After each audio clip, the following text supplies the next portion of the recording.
Hi friends, SM വ്ളോഗ്സിൻ്റെ പുതിയൊരു വീഡിയോയിലേക്ക് എല്ലാവർക്കും സ്വാഗതം. നമ്മൾ നോക്കാൻ പോകുന്നത് തേരെ ബിൻ ഡ്രാമയുടെ 10th പാർട്ടാണ്.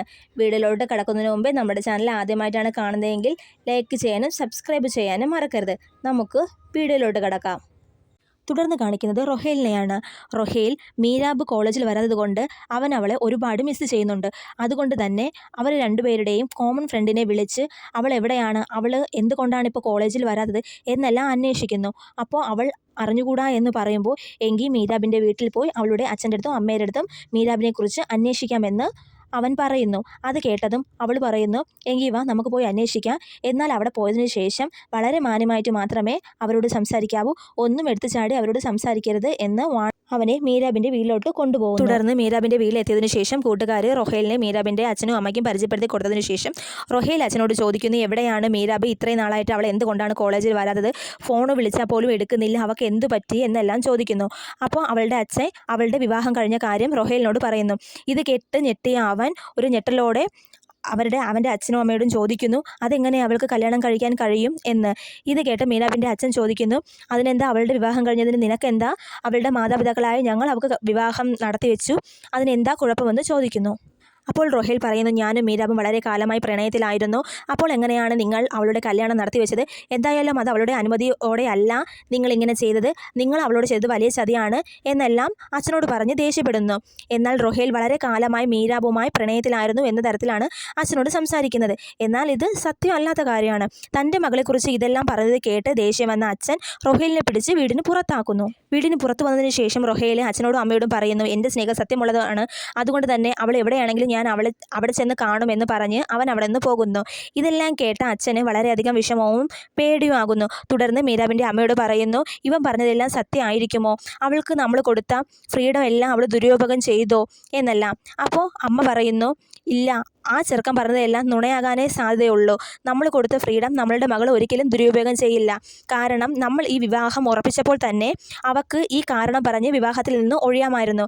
എന്നാൽ അവൾ അത് ചെയ്തില്ല എന്നെല്ലാം പറയുന്നു. എന്നാൽ ഇതെല്ലാം കേട്ടിട്ടും അച്ഛന് ഒട്ടും തന്നെ സമാധാനം വരുന്നില്ല.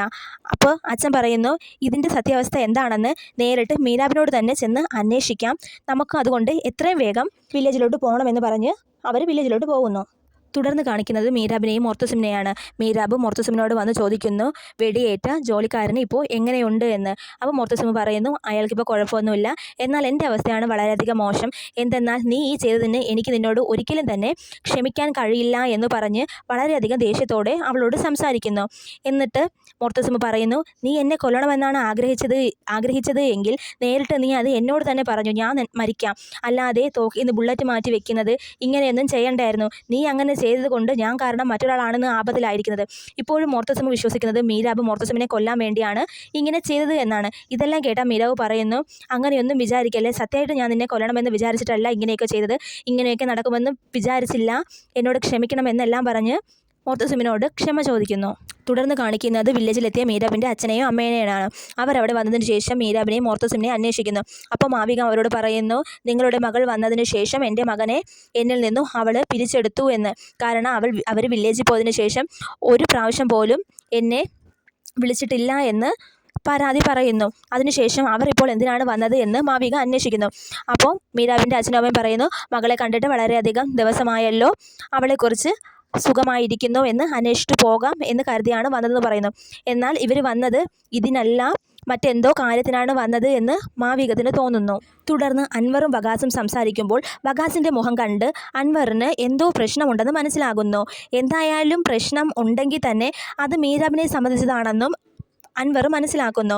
അങ്ങനെ വകാസിനോട് അൻവർ ചോദിക്കുന്നു, എന്തെങ്കിലും പ്രശ്നമുണ്ടോ? എന്തെങ്കിലും പ്രശ്നമുണ്ടെങ്കിൽ തന്നോട് തുറന്നു പറയാൻ നിർബന്ധിക്കുന്നു.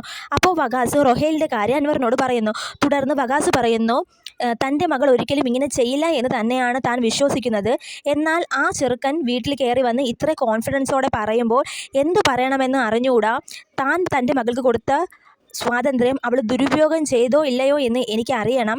അതുകൊണ്ട് തന്നെ ഈ വിഷയത്തിൻ്റെ സത്യാവസ്ഥ മനസ്സിലാക്കണമെങ്കിൽ മീരാബിനോട് തന്നെ സത്യം എന്താണെന്ന് അറിയണമെന്ന് പറയുന്നു. അപ്പോൾ അൻവർ വകാസിനോട് പറയുന്നു, ഈ ഒരു കാര്യം ഇപ്പം മീരാബിനോട് ചോദിക്കേണ്ട, കാരണം ഈ വിവാഹ നിശ്ചയം നടക്കുന്ന സമയം തന്നെ അവൾക്ക് ഇങ്ങനെ ഒരു പ്രണയബന്ധം ഉണ്ടായിരുന്നെങ്കിൽ ആ പേരും പറഞ്ഞ് അവൾക്ക് ഈ വിവാഹത്തിൽ നിന്ന് ഒഴിയാമായിരുന്നു. എന്നാൽ അവൾ അങ്ങനെയൊന്നും ചെയ്തില്ലല്ലോ, അതുകൊണ്ട് തന്നെ അത് സത്യമായിരിക്കില്ല എന്ന് പറയുന്നു. അപ്പോൾ വകാസ് പറയുന്നു, ഈ സമയങ്ങളിലെല്ലാം തന്നെ അവൾ ഫോൺ സ്വിച്ച് ഓഫ് ആയിരുന്നു, അതുകൊണ്ട് അവൾക്ക് ആരെ വിളിക്കാൻ പറ്റിയില്ല എന്നും അവൻ പറഞ്ഞു എന്ന് പറയുന്നു. അപ്പോൾ അൻവർ വകാസിനോട് പറയുന്നു, വിവാഹം കഴിഞ്ഞിട്ട് ഇത്ര നാളായിട്ടും ഈ കാര്യത്തിനെക്കുറിച്ച് മീരാബ് ആരോടും ഒന്നും മിണ്ടിയില്ലല്ലോ, ചിലപ്പം ഇത് സത്യമായിരിക്കില്ല എന്നും. ഒന്നെങ്കിൽ ഇതിന് 2 കാരണം കാണും. മീരാബ് അവനെ ഒരുപക്ഷെ പ്രണയിച്ചിട്ടുണ്ടാവാം, വിവാഹത്തിന് ശേഷം അത് വേണ്ട എന്ന് വെച്ച് കാണാം. ചിലപ്പോൾ അവൻ പറഞ്ഞതെല്ലാം നുണയായിരിക്കാം, മീരാബിന് ഇങ്ങനെ ഒരു പ്രണയബന്ധം തന്നെ ഉണ്ടായിരിക്കില്ല എന്നും പറയുന്നു. നമ്മളിപ്പോൾ ഈ കാര്യം മീരാബിനോട് പോയി ചോദിക്കുകയാണെങ്കിൽ ഇങ്ങനെ ഒരു പ്രണയബന്ധം അവൾക്ക് ഇല്ല എങ്കിൽ നമ്മൾ അവളെ സംശയിച്ചു എന്ന് പറഞ്ഞ് അവൾ ഒരുപാട് പ്രശ്നം ഉണ്ടാക്കും. അതുകൊണ്ട് ഇപ്പോൾ ഈ ഒരു പ്രശ്നം ഇങ്ങനെ വിടാം, ആരോടും ഒന്നും ചോദിക്കുകയും പറയുകയും ചെയ്യണ്ട എന്ന് പറഞ്ഞ് അവർ രണ്ടുപേരും ആ ഒരു സംസാരം അവിടെ വെച്ച് അവസാനിപ്പിക്കും. തുടർന്ന് കാണിക്കുന്നത് റൊഹേലിനെയാണ്. അവൻ്റെ വീട്ടിൽ മീരാബിൻ്റെ ഒരുപാട് ചിത്രങ്ങൾ ഒട്ടിച്ചു വെച്ചിരിക്കുന്നു. അതിനെല്ലാം എടുത്ത് അതിൽ നിന്നൊരു ഫോട്ടോ എടുത്ത് മീരാബിനോട് അവൻ സംസാരിക്കുന്നു. അതെങ്ങനെ നിനക്ക് വേറെ വിവാഹം കഴിക്കാൻ കഴിയും? നീ എന്തിനാണ് എന്നെ വിട്ടു പോയത്? നീ എന്നെ ഒരുപാട് സ്നേഹിച്ചിരുന്നതല്ലേ, നീ എന്നെ കല്യാണം കഴിക്കാമെന്ന് എനിക്ക് പ്രോമിസ് ചെയ്തതല്ലേ, പിന്നെ നീ എന്തിനാണ് എന്നെ വിട്ടു പോയത് എന്നെല്ലാം പറഞ്ഞ് ഭ്രാന്തമായിട്ട് അവൻ സംസാരിക്കുന്നു. അവൻ തന്നെ മീരാബു അവനെ സ്നേഹിച്ചു എന്ന കണക്കിൽ ഭ്രാന്തമായിട്ട് സ്വയം സംസാരിക്കുന്നു. മൊർത്തസിമ് നേരത്തെ മാലിക്കിൻ്റെ അടുത്ത് അവളുടെ വീട്ടിലെ ഒരു പെണ്ണിനെ ചോദിച്ചിരിക്കും. അങ്ങനെ അവൻ്റെ വീട്ടിലോട്ട് മാലിക്ക് അവൻ്റെ വീട്ടിലെ ജോലിക്കാരിനെ അയക്കും. ആ പെൺകുട്ടി വന്നതിന് ശേഷം മൊർത്തസിമിനോട് ഒരുപാട് സങ്കടപ്പെട്ട് കരയുന്നു. എന്നെ എന്തിനാണ് ഇങ്ങോട്ട് കൊണ്ടുവന്നത്? എന്നെ എൻ്റെ വില്ലേജിൽ കൊണ്ടുവിട്, എൻ്റെ അച്ഛനും അമ്മയും അവിടെയാണുള്ളത്, എന്നെ അവിടേക്ക് പറഞ്ഞു വിട്, ഞാൻ എന്ത് തെറ്റാണ് ചെയ്തത് എന്നെല്ലാം പറഞ്ഞ് മൊർത്തസിമിനോട് കരയുന്നു.